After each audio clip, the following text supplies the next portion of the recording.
Vale, pues voy a empezar ya con la clase de hoy. Em,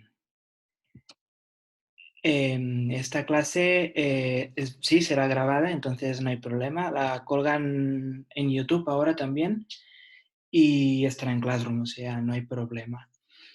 Básicamente, hoy será una clase un poco distinta en el sentido de que va a ser más de conceptos generales sobre distintas enfermedades que existen y cómo el sistema inmunitario hace frente a ellas.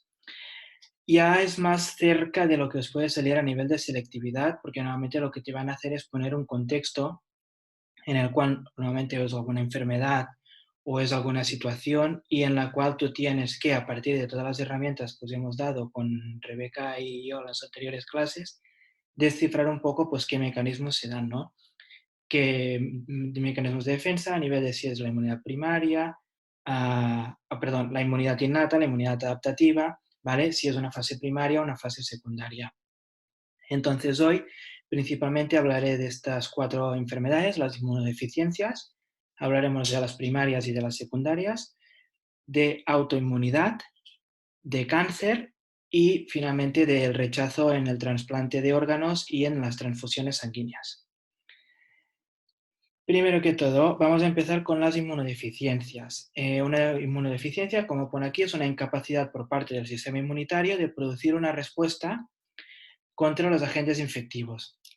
Eso es debido a que el sistema inmunitario se encuentra o debilitado, por lo tanto hay una disminución y no actuaría a niveles de una persona sana, o por un motivo de un mal funcionamiento, ya que de forma congénita, ahora lo veremos, hay mutaciones que provocan que no se puedan desarrollar, por ejemplo, las células B o las células T, ¿vale? O otros tipos celulares. Entonces, siempre inmunodeficiencia va asociado a una menor funcionalidad del sistema inmunitario, ya sea por una disminución o porque hay una malformación y no se pueden formar las células del sistema. De inmunodeficiencias principalmente las dividimos en primarias o congénitas y luego veremos las secundarias o adquiridas. Las inmunodeficiencias primarias o congénitas son inmunodeficiencias de nacimiento, es decir, inherentes al individuo, ya se nacen con ellas, por lo tanto son de causa genética, mutaciones a nivel del genoma o a nivel de cromosoma, y son detectadas ya que el recién nacido, al llevar unos meses ya viviendo, tiene infecciones recurrentes, las cuales son incurables. Es decir, por sí solo no es capaz de curar la enfermedad. Es normal que los recién nacidos tengan distintas enfermedades, la forma de ir entrenando el sistema inmune, pero estos recién nacidos no tienen la capacidad de sobrevivir y sobrevivir, a pasar la enfermedad. Entonces, la manera de tratarlos es mediante antibióticos, si se tratan de infecciones bacterianas, trasplantes de médula, que por lo tanto en la médula ósea, que es donde se encuentran, como vimos en la primera clase, todas las células del linaje hematopoyético, tanto mieloide como linfoide, y es donde se generan. Si realmente hay un problema genético y por lo tanto las células no se van a sintetizar bien, se hace un trasplante de la médula y en este sentido lo que se consigue es regenerar las células sanas y por lo tanto la mutación ya no existe y no existiría la inmunodeficiencia. O la opción de aislarlos, ¿vale? Lo que se denomina como los niños burbuja. Como inmunodeficiencias secundarias o adquiridas, ¿vale? Serían unas las cuales se desarrollarían a lo largo de la vida, es decir, completamente distinto al anterior. Mientras las primarias ya se nace con ellas, las secundarias se adquieren a medida que, bueno, vas viviendo en distintas etapas de tu vida. ¿En función de qué? Pues de causas externas que se detallan en esta tabla. Por ejemplo, malnutrición. Si hay un déficit de consumo de proteínas, no se podrán sintetizar anticuerpos. El organismo empezará a priorizar qué necesita para sobrevivir y, por ejemplo, pues priorizará no sintetizar anticuerpos que se tratan de proteínas y destinarlas pues al tráfico de moléculas a nivel celular o otras estructuras, ¿vale? También puede haber inmunodeficiencia mediada por fármacos. El ejemplo más claro es el tacrolimus. El tacrolimus es un fármaco que se da a los pacientes que han recibido un trasplante de órganos para inmunodeprimir el sistema, ¿vale? y evitar los rechazos. Por lo tanto, es un fármaco que inhibe el sistema inmunitario. El cáncer. Hay ciertos cánceres que básicamente inducen inmunodeficiencias, básicamente leucemias y linfomas, que son cánceres asociados al sistema sanguíneo. Por ejemplo, linfos B, linfos T, células mieloides, ¿vale? Y por último, y puede ser la inmunodeficiencia más conocida, y es ahora la que entraré a hablar con más detalle, sería básicamente la inmunodeficiencia vírica, por ejemplo, mediada por el virus de la inmunodeficiencia humana, ¿vale? El VIH. Por lo tanto, a nivel de secundarias, tal y como veis, son todo causas externas que en función de las etapas de la vida del individuo se puede llegar a adquirir. Por eso se llama también inmunodeficiencia adquiridas, ¿vale? Porque se adquiere a lo largo de la vida. Vamos a hablar entonces de SIDA y de VIH. Básicamente, el SIDA es un síndrome, ¿vale? Tal como indica sus siglas, de inmunodeficiencia adquirida, es decir, una inmunodeficiencia pues, adquirida.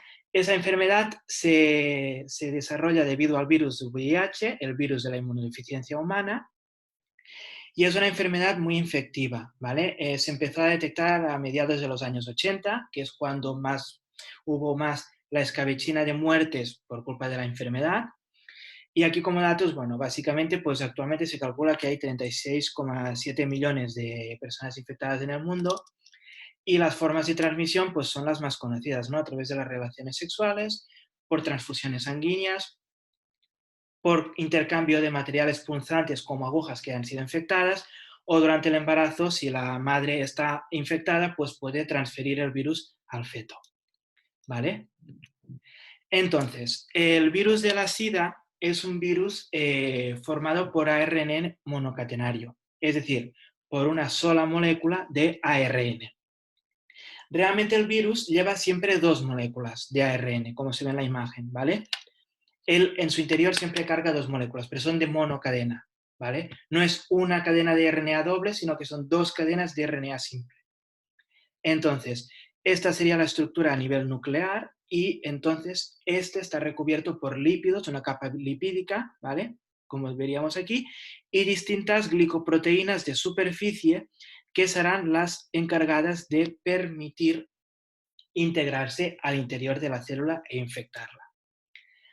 Además, incluye otras moléculas importantes como es la integrasa y la transcriptasa inversa.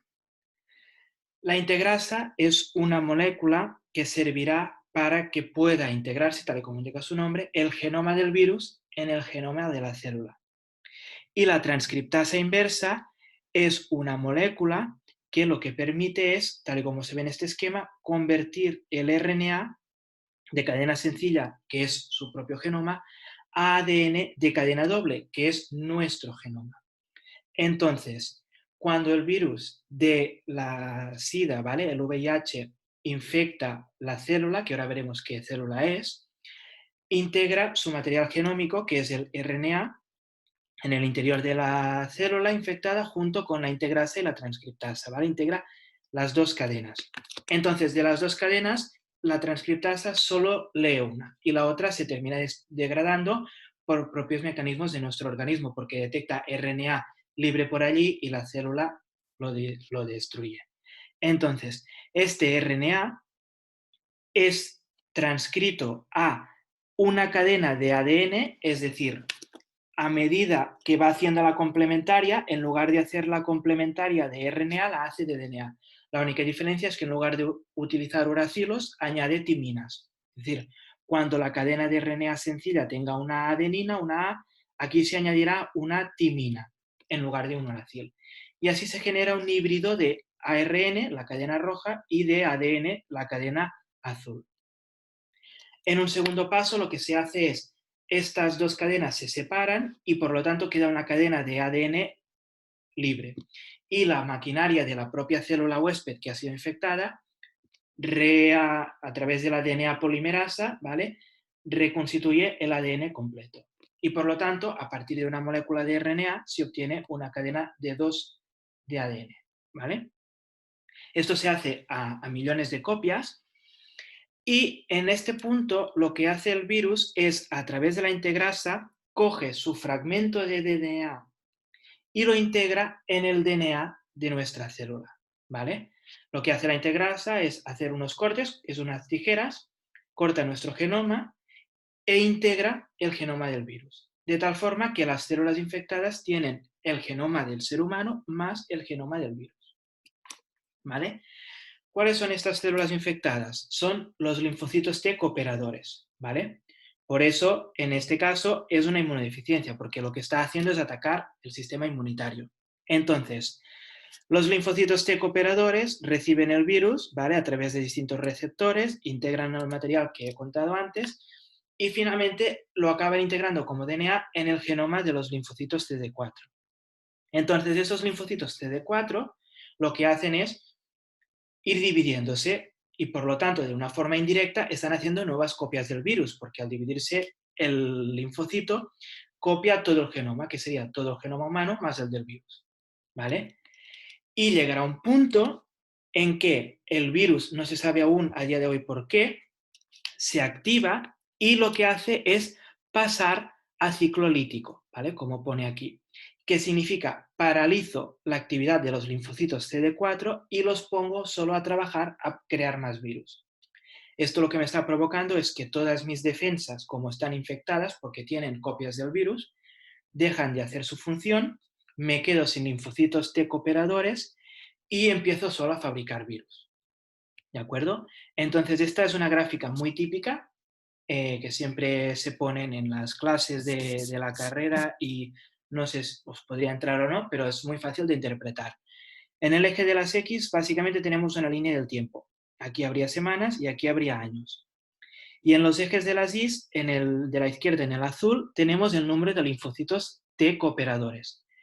Y en el rojo, en el de la derecha, tenemos la carga viral, ¿vale? El número de copias de ARN del virus. Entonces, en una infección primaria, que es cuando entraríamos por primera vez en contacto con el virus, ¿qué pasa? Bajan las defensas y sube la carga viral. Esto sería una infección primaria normal y corriente, ¿vale? Entra el virus y empieza a replicarse entre las células, entonces nos bajan las defensas. Cuando este virus deja de replicarse y por lo tanto ha integrado todo el genoma dentro de los linfocitos, ¿qué pasa? La carga viral disminuye, la línea roja baja, porque ya no se hacen más virus. Ya ha integrado todo el genoma y ya ha hecho lo que tenía que hacer. Entonces, a partir de aquí, los linfocitos T vuelven a recuperarse. ¿Por qué? Porque como no hay esta lucha de infección, pueden volver a recuperar sus niveles, ¿vale? Luego hay este gap, este espacio de tiempo, porque nuevamente esto es a copia de muchos años, alrededor de unos 10 años, cuando se hace este cambio, ¿vale? ¿Qué pasa?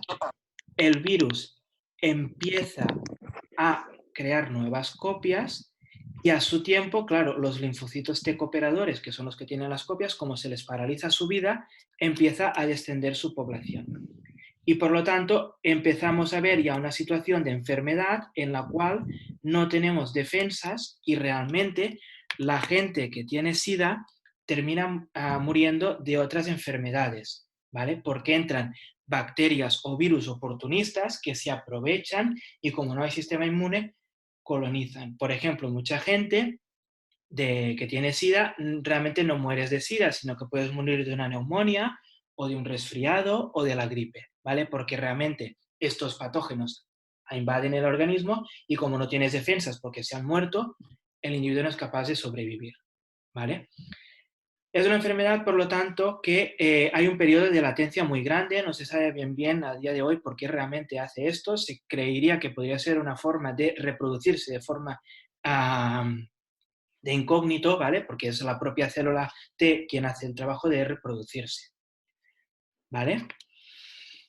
Entonces, a día de hoy, ¿qué tratamientos existe contra el virus de la SIDA? Primero hay que decir que es un virus que tiene una tasa de mutación altísima, ¿vale? Eso es debido a que su genoma es de ARN. Y por lo tanto, como tiene que pasar el ARN a ADN, y utiliza la transcriptasa inversa, esta maquinaria no es perfecta y induce muchos errores. Entonces, siempre entre individuos hay variedad elevadísima de virus de la SIDA. e incluso dentro de un mismo individuo no tiene un solo tipo de virus, sino que tiene más de uno. Por eso es muy difícil de generar una vacuna eficaz contra el virus de la SIDA, porque puede ser una vacuna eficaz por el individuo A, pero no por el individuo B. O incluso dentro del mismo individuo habría células que sí y habría células que no. Entonces es muy difícil. En el virus de la gripe pasa más o menos lo mismo, pero su tasa de mutación es anual. Entonces, pues cada año se pueden revisar los protocolos y se intenta hacer una vacuna más o menos estable, que es lo que se hace realmente. Entonces, tratamientos que existen.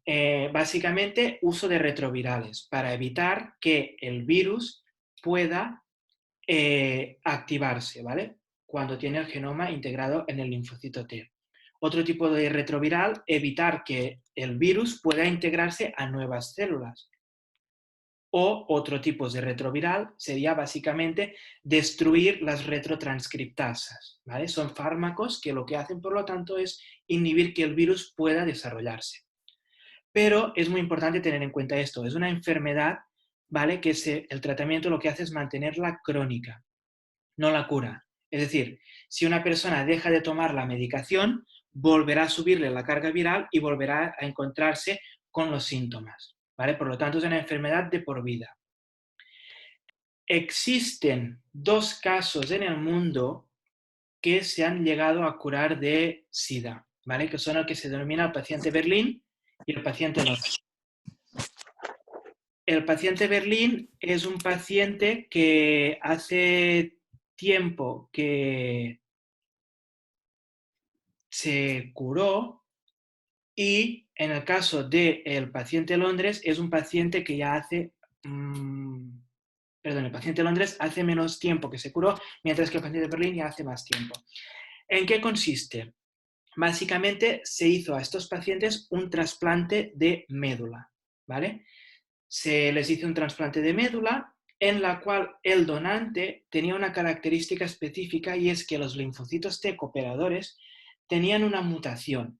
Y esa mutación consiste en que no expresan el receptor que utiliza el virus de la inmunodeficiencia,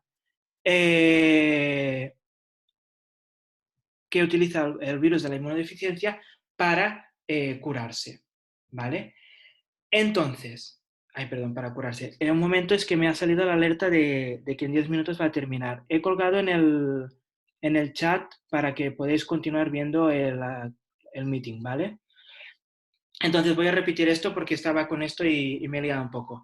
Esos pacientes se les hizo un trasplante de médula y los linfocitos tenían la mutación. No expresaban el receptor que utiliza el virus para integrarse. Por lo tanto, estos pacientes se les hizo el trasplante, sus linfocitos fueron repoblados por estos que no tenían la mutación, entonces todos los virus que se iban generando no tenían dónde esconderse. Por lo tanto, a través del tratamiento retroviral y el trasplante, los pacientes quedaron libres de enfermedad. ¿Vale?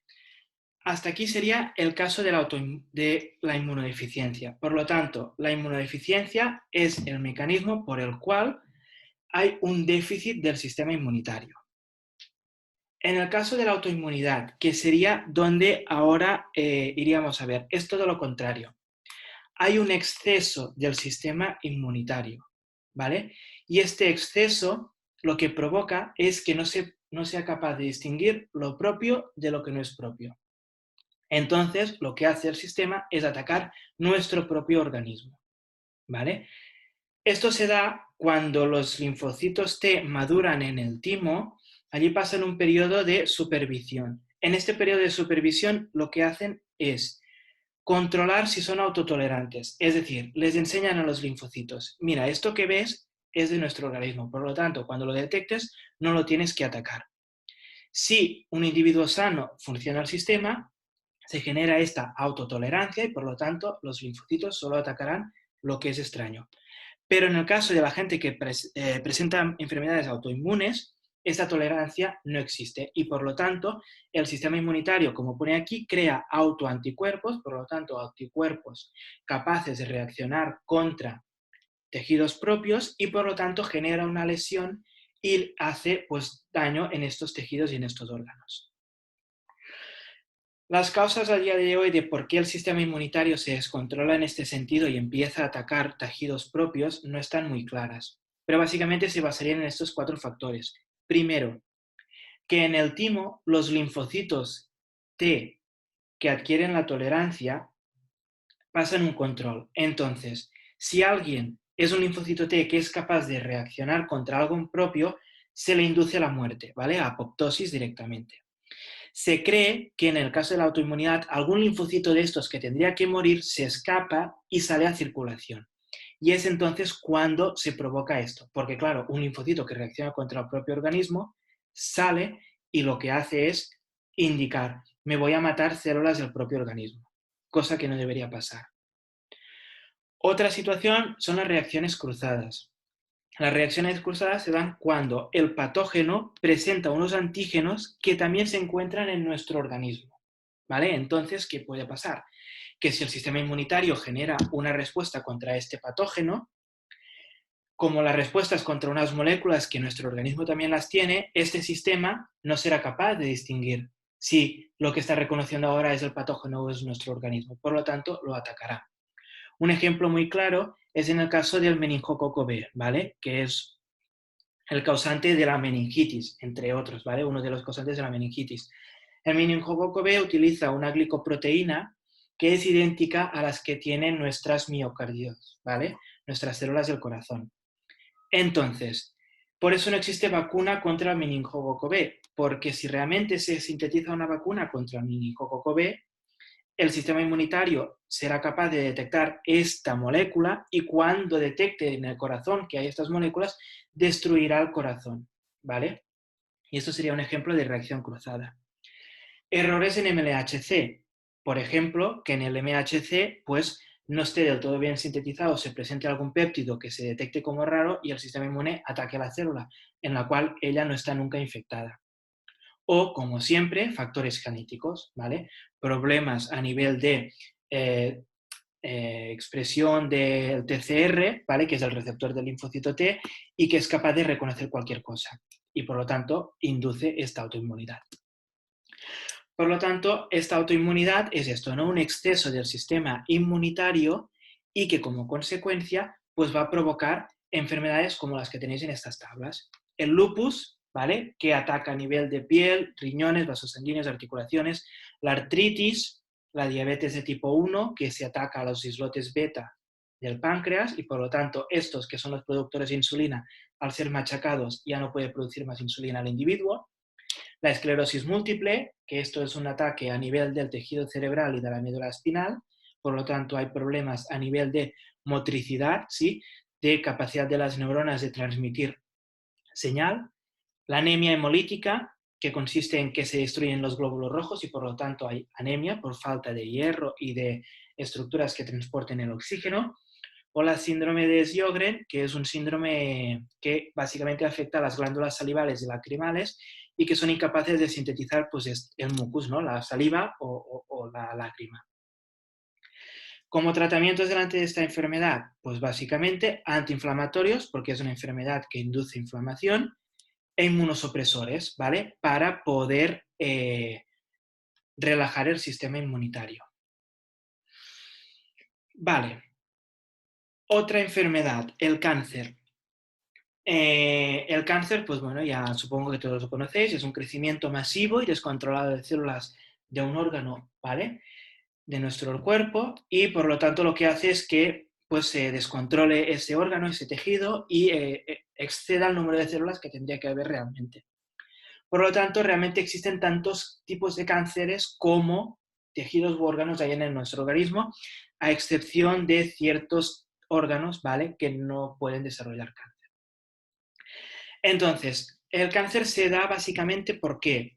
Porque nuestro ADN sufre mutaciones, sufre cambios en su libro, ¿vale? Las bases de adenina, timina, citosina y guanina, y estos cambios hacen que la célula empiece a descontrolarse.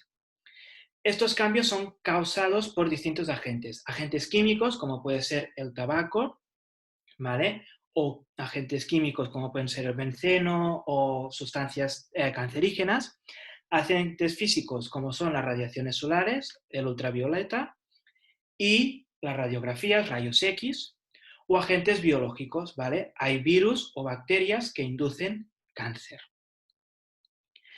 Entonces, los tumores se pueden clasificar en distintas formas en función de qué órgano afecta, de su estado o de su capacidad de hacer daño. El órgano afectado, básicamente, si es tumores sólidos o tumores hematológicos, ¿vale? Tumores sólidos, por ejemplo, pulmón, mama, o hematológicos, leucemias, linfomas, etc. El estado del tumor, básicamente, si el tumor se encuentra encapsulado, por lo tanto, delimitado en el tejido, o se encuentra diseminado por todo el organismo, lo que también se denomina como metástasis, ¿vale? Y la capacidad de hacer daño. Si el tumor es benigno, por lo tanto, no ataca a otros órganos, o si el tumor es maligno y ataca a otros órganos. Actualmente, ¿vale? Las terapias que existen contra el cáncer básicamente serían estas 4 que se encuentran aquí. Las de toda la vida serían la quimioterapia, la radioterapia, la cirugía, que son las más conocidas de las que siempre se ha oído hablar, y a día de hoy ya existe también lo que sería la inmunoterapia, ¿vale? Que también es el por qué está relacionado en la clase de inmunología con el cáncer. Las terapias de cirugía básicamente se utilizan cuando el tumor está encapsulado y por lo tanto es fácil de extirpar a nivel de cirugía.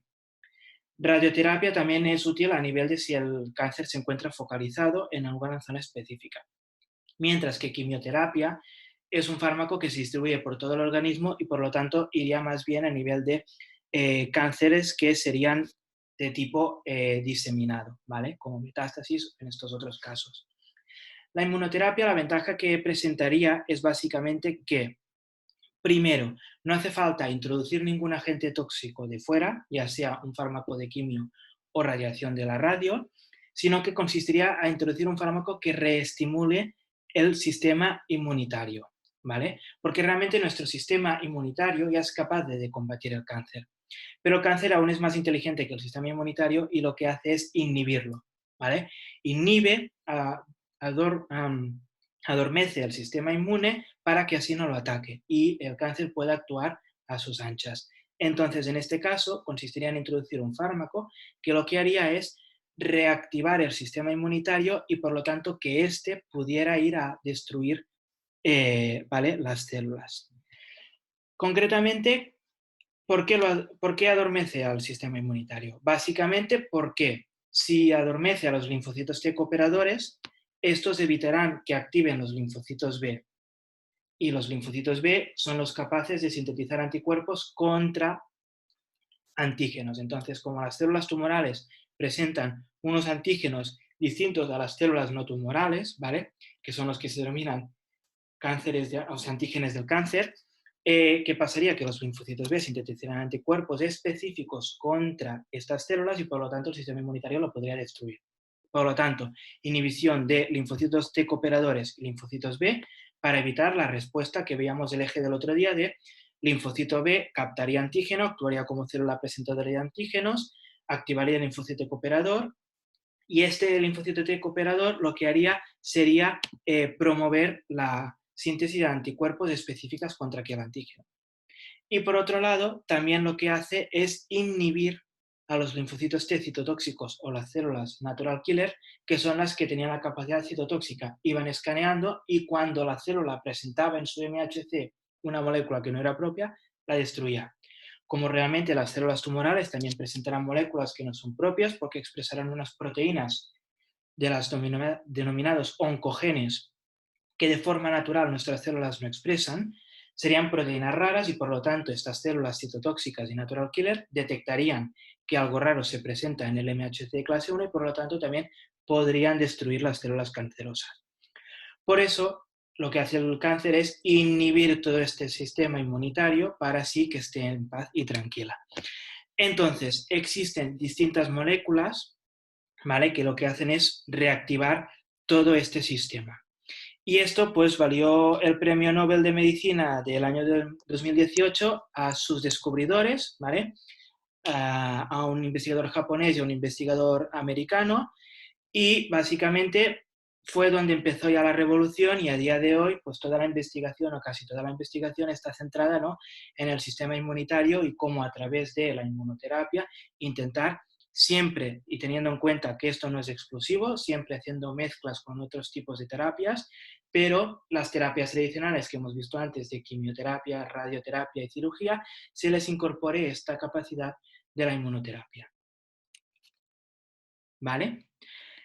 Perfecto. Y para terminar ya la clase de hoy, quedaría la parte de trasplantes y transfusiones sanguíneas. En el caso de los trasplantes también interfiere el sistema inmunitario. ¿En qué sentido? Básicamente en un trasplante se produce cuando se insertan células de otro individuo, que sería el donante, a un receptor, ¿vale? Como las células son propias de cada individuo, y tal y como vimos en las primeras clases, ¿vale? Estas células expresan un MHC, ¿vale? HLA en el caso del ser humano se denomina, que lo que hace, que es lo que explicaba antes, ¿no? Expresar proteínas propias para ver si estas células están infectadas o no. El HLA que yo tengo es distinto al que tenéis vosotros y entre vosotros, es decir, es propio, es como una huella digital, ¿vale? De cada individuo. Entonces, si yo introduzco unas células con un HLA que no es propio al mío, cuando mis células CD8 y Natural Killer vayan por allí a inspeccionar, no es que detecten que este HLA presenta una molécula rara, sino que es que el propio mecanismo de presentación es raro en sí. Y por lo tanto, al ver que no es compatible, las células destruirán el tejido y por lo tanto habrá lo que se denomina rechazo al órgano trasplantado. ¿Vale? Por lo tanto, cuando se hacen los trasplantes de órganos hay que tener en cuenta, muy importante, la compatibilidad que se denomina HLA. Ver si el individuo es compatible o no con ese HLA. Por otro lado, después de los trasplantes, siempre se dan inmunosupresores, que es lo que hablaba antes en la inmunodeficiencia. El tacrolimus es uno de ellos, ¿vale?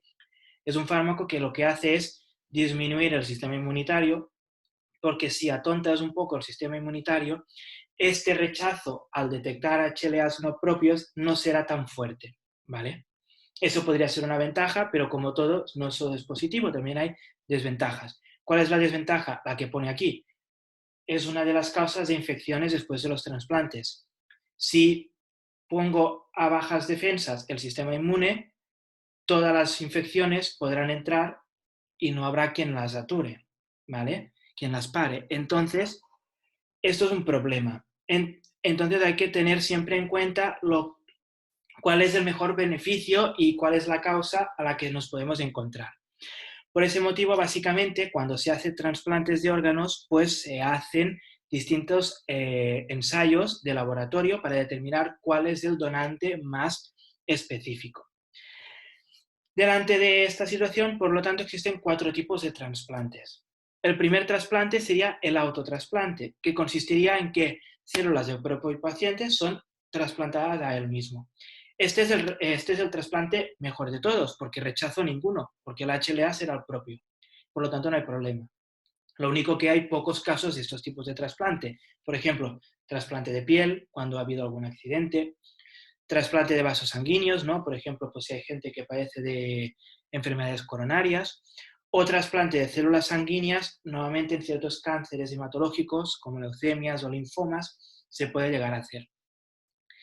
El segundo es el isotrasplante. El isotrasplante es cuando se utilizan tejidos u órganos de gemelos univitelinos, es decir, los gemelos genéticamente idénticos. Por lo tanto, tampoco habrá rechazo, porque como son genéticamente idénticos, presentarán los mismos HLAs.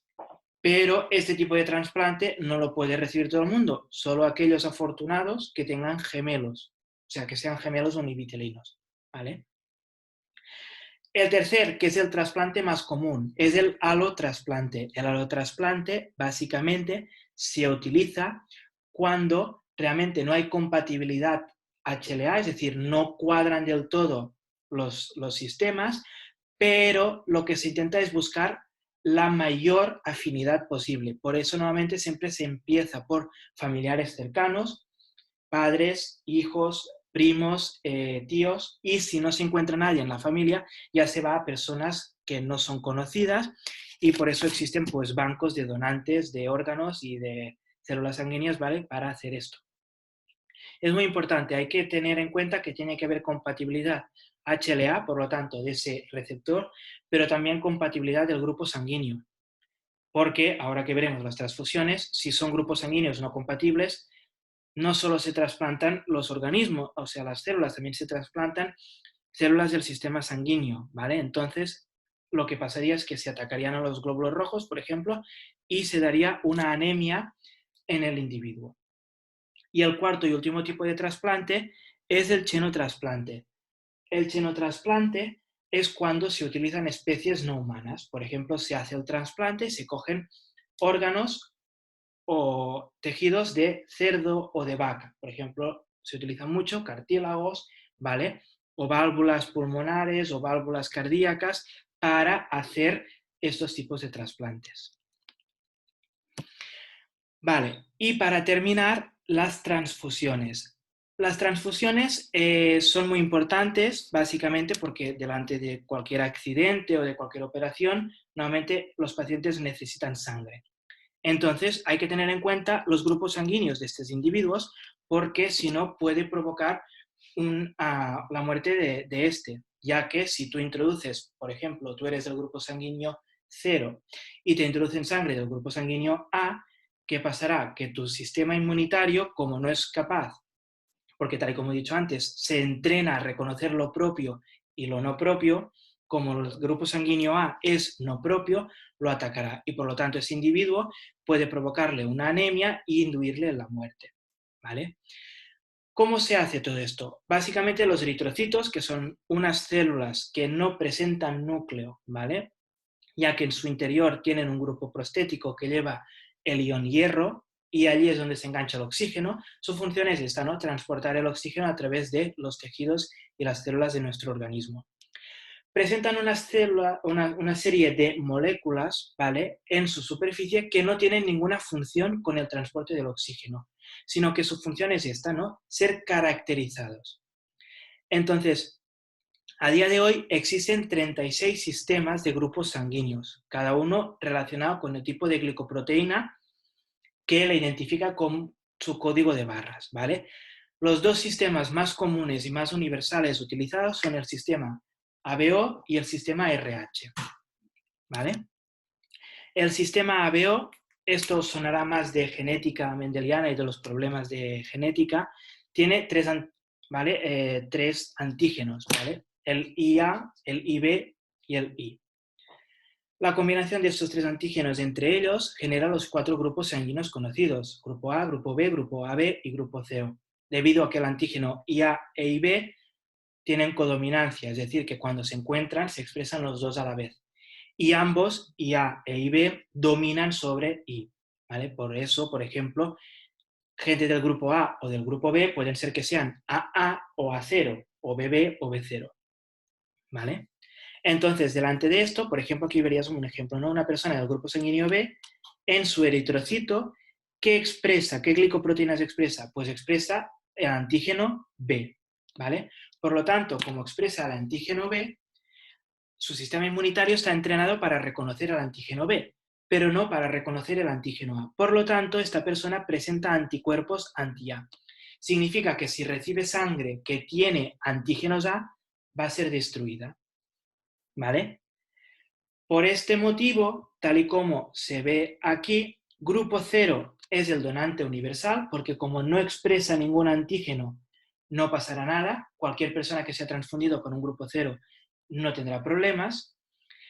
Y el grupo AB es el receptor universal, porque como expresa ambos antígenos, no presenta anticuerpos y por lo tanto puede recibir tanto sangre de A como sangre de B, como sangre de 0, como sangre de AB de su propio grupo. ¿Vale? Y el segundo grupo, o el segundo sistema, es el sistema RH. El sistema RH es un sistema más simple y consiste en lo tiene o no lo tiene. Es decir, se expresa la molécula de RH o no se expresa. Entonces, por eso los grupos sanguíneos normalmente es pues A positivo o B negativo. ¿Vale? Ese sistema RH está muy relacionado con una enfermedad que se da en los embarazos, que es lo que se denomina la enfermedad hemolítica del recién nacido. ¿Vale? Y aquí es donde entraría la parte del sistema inmunitario también. Esta enfermedad se da cuando una madre que es RH negativo está embarazada de un niño que es RH positivo. Y eso puede ser porque pues, su pareja es RH positivo. Entonces, por genética, RH positivo, RH negativo, el niño será RH positivo. Entonces, cuando hay el parto, al romperse la placenta, se mezclan la sangre del niño con la sangre de la madre. Entonces, ¿qué pasa? Que el sistema inmunitario de la madre, al detectar eritrocitos RH positivos, sintetiza anticuerpos contra este RH, porque realmente lo conoce como no propio, porque la madre es RH negativo. Entonces, el sistema inmunitario se arma para que cuando detecte RH positivo, destruya las células, ¿vale? Genera los anticuerpos necesarios. En este primer embarazo no pasa nada porque el niño ya ha nacido y por lo tanto esos anticuerpos no son capaces de atacar al niño. El problema viene cuando ahora hay un segundo embarazo. Si esta mujer vuelve a quedarse embarazada y el niño vuelve a ser RH positivo, como estos anticuerpos son IgGs, y tal y como os explicó Rebeca el sábado, son capaces de atravesar la placenta a través de un mecanismo, estos anticuerpos IgG anti-RH atraviesan la placenta, entran al interior y destruyen los eritrocitos del feto, provocándole la muerte de él. ¿Vale? Por lo tanto, hay que tener en cuenta esto, lo de los grupos sanguíneos. ¿Cómo se soluciona? Porque claro, si realmente pues una mujer RH negativo quiere quedarse embarazada más de una vez y tiene este problema, existe una solución, ¿vale? Y el tratamiento actual es que la mujer, como se hacen análisis sanguíneos del feto, de la madre y ¿vale? de su pareja, se ve realmente si hay incompatibilidad RH o no. Si realmente se ve que la madre es RH negativa y que presenta anticuerpos anti-RH, se le da un tratamiento que es el anticuerpo que captura estos anticuerpos, ¿vale?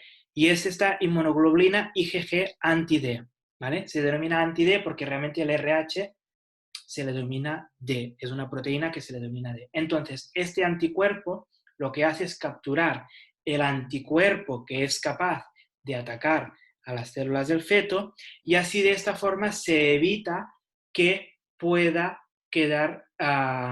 haber algún peligro por el feto cuando se quede embarazada por segunda vez, ¿vale? Es decir, tal y como veríamos aquí en el esquema, tendríamos al padre positivo, a la madre negativa, tenemos al primer feto positivo y se producen anticuerpos contra estos positivos. Entonces, en el segundo embarazo, ¿qué pasa? Estos anticuerpos anti-RH atravesarían la placenta y al entrar al interior atacarían al feto. Para evitar esto, estos anticuerpos azules son bloqueados con otro anticuerpo que es esta terapia, IgG anti-D. ¿Vale? Y de esta forma se evita el problema de la enfermedad hemolítica del recién nacido. ¿Vale? Bueno, pues nada, esto era la clase de hoy, ¿vale? Es una clase que no es de mucha inmunología, es más bien de intentar ya empezar a poner a punto todos los conceptos que os hemos explicado con Rebeca y conmigo en las clases, ¿vale? Realmente la inmunología da mucho de sí, pero los conceptos básicos ya están dados y a partir de ahora es entre las vacunas del otro día de Rebeca y esta clase, pues básicamente ir viendo cómo el sistema va interaccionando entre sí. La próxima clase sería la de coronavirus, ¿vale? Que os queremos plantear un poco porque seguramente caerá alguna pregunta si es que el examen ya no está redactado. Y sería básicamente hablar sobre el SARS-CoV-2, el virus, sobre la COVID, la enfermedad en sí, y también un poco sobre sus primos, ¿vale? Que son el SARS y el MERS. Entonces, no sé si tenéis alguna duda o algo que queréis comentar. Os he colgado ya en el Classroom el examen el test que hacemos con Rebeca de Google Forms y una pregunta para responder si queréis hacerlo, ¿vale?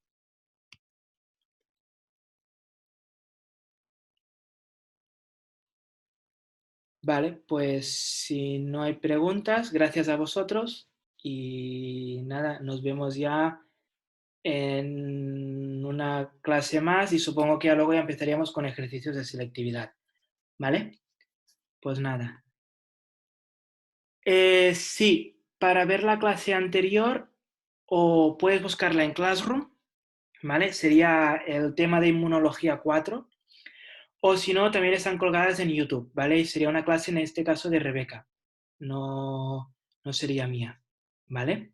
Si eso ahora, si me abres por Discord, María, te envío el link de YouTube y te la puedes mirar por allí y te enseño Discord, el código para entrar en Classroom, ¿vale?